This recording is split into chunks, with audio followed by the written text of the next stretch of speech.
Congratulations on this beautiful film. I know for me, it took me on an emotional journey. I can only imagine you making the project where it took you. Can you talk about that a little bit? It was an emotional process. I cried a lot making this movie. We had over 1,000 hours of footage, and most of that footage was violent footage, racist footage, footage that was just disturbing.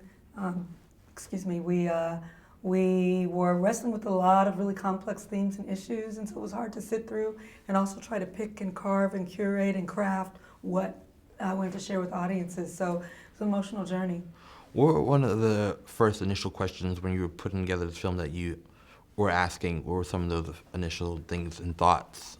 It was really intricate. I have the writing credit on this film with my editor, Spencer Averick, because I gave a lot of thought to the questions that I would ask, but I tailored it to each individual person because we have so many brilliant experts in there that everyone doesn't know, one person doesn't know everything, but all these people know a great deal about a piece of the puzzle.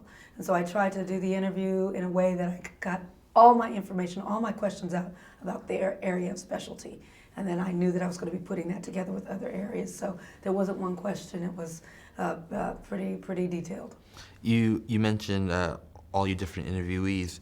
What was that process like selecting them? Because you have so many brilliant people in the film. Yeah. How did you go about selecting them? Yeah, I selected them based on their expertise in certain areas as it related to trying to figure out this puzzle and present this huge kind of epic subject in a way that was digestible. So I was trying to find the person, A, who was a foremost expert in the area, so people who could really speak to it, but B, folks who you want to listen to. Like there's a lot of people who are experts and you're like, excuse me, did you say something? We needed folks that were dynamic as well. So it was a tall order, but I'm really pleased with the folks who appear in it. You brilliantly use music to tell your narrative throughout the film, which was, was amazing. Took us through, I think there was opera, there's hip hop. Talk about the musical selection and how you went about that.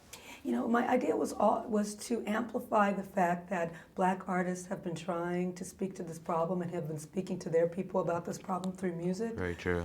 Since the beginning. So we have a Black opera singer and Black pianist perform an old Negro spiritual. We have Nina Simone. We have Nas. Everyone from Usher to Common to Marvin Gaye. In the piece to really speak to this Black musical expression of dissent and protest that's been longstanding. In the film, we see from every time period to what's going on today. Reflect on using your social platform as a way of change and speaking up for what's going on today in the world. I don't consider myself an activist because I think that label really belongs to the organizers and the people doing the tough work on the ground in our communities. I'm an artist, and I think embedded in being an artist, there is a kind of innate activism that happens. Right. An artist, as Nina said, is someone who, speaks to the time. You have to reflect your times, and these are the times that we're in. It's a vibrant time. This is a time that's going to be studied. This is the time that they're going to be talking about 20 years from now. It is happening right now, and we're here. We always look back to the 60s and the civil rights movement, and we look at that. Many of us romanticize that. They will do that to this era. The question is, what did we do? How did we respond? What did you do? What did you do during this time? How did you answer? How did you change things? Where were you when this thing happened? Where did you stand? It's happening now, and the 13th asks us to ask ourselves that question. For those who watch your film and they're feeling inspired and they're feeling a change coming in, how do you suggest they go about making a difference in the world? I suggest that they determine what difference they're going to make on their own and then find a way to make that difference. There's no one answer because everyone's different. Your difference might be, volunteering with kids, and trying to make sure that they see a positive role model and not just see you at a one-time thing, but actually become embedded in their lives and make sure that you're taking kids, or that one kid, it might be just in your family, changing the way that your dynamics are with maybe an incarcerated loved one. It might be, working on legislation. It might be marching and showing dissent in more formal ways. Just hoping that it creates some kind of change. I want this not to be disposable entertainment, but like I say, something that sticks to your ribs a little. That was my name. Tell me how you got involved with this project. Well, for me, it was through social media and online writing. Ava found some things that I had written online that apparently went across her Twitter feed and sent a message, and we were interested in some of the same questions, and it just kind of went from there. For me, Ava and I were able to collaborate in the past through her previous film, Middle of Nowhere, to reduce the cost of calls from prison. And through that film and through that collaboration, we actually won at the Federal Communications Commission a ruling to actually reduce the cost of those calls. Very nice. Both your background in civil liberties and civil rights, talk about today's injustice of what's going on in the world and how we can better help what's happening. I think two of the things that are sadly lacking in a lot of the ways that we reckon with the current situation are honesty and empathy. You know, we need to honestly reckon with how we got here. You know, this stuff didn't just start in 2014 or 2015. This is the latest chapter in a story that's been going on all too long. And in order to be honest, we have to be able to empathize. You know, white people have to say, just because something doesn't affect me personally doesn't mean it's not affecting other human beings, and be open to the hard work that good, honest empathy requires. So, I mean, you know, I think the thing that we can take away from this moment right now is, one, just the same way that Jim Crow kind of automated racism in the 19th century, we have technology that's beginning to automate racism today.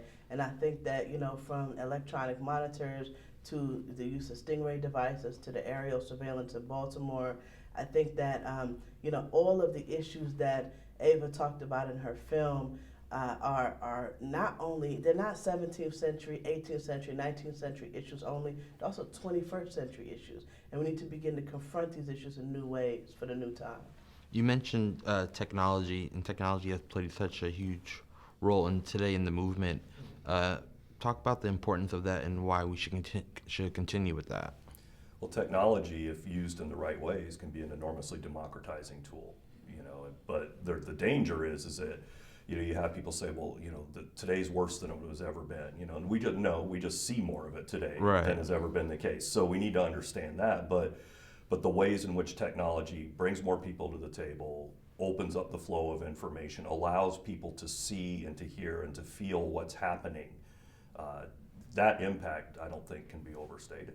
I mean, the reality is that, you know, technology is an incredibly democratizing force to the degree that it is itself democratized. Right. So we have issues like big companies fighting against net neutrality. You know, we have issues of, you know, companies, you know, using technology to police our communities. And in that way, you know, it really depends on whose hand the technologies are in. You know what I mean? So in that way, we have a Jim Crow internet where some people get to pay more for privacy and some people pay less for less privacy. And those dynamics make the technology just as technology today is just as subject to the whims of racism as our mainstream media is. And so we need to control the technology so that we can deploy it for that democratization. Yeah, it's a tool, and you know, That's tools right. can be used in different ways.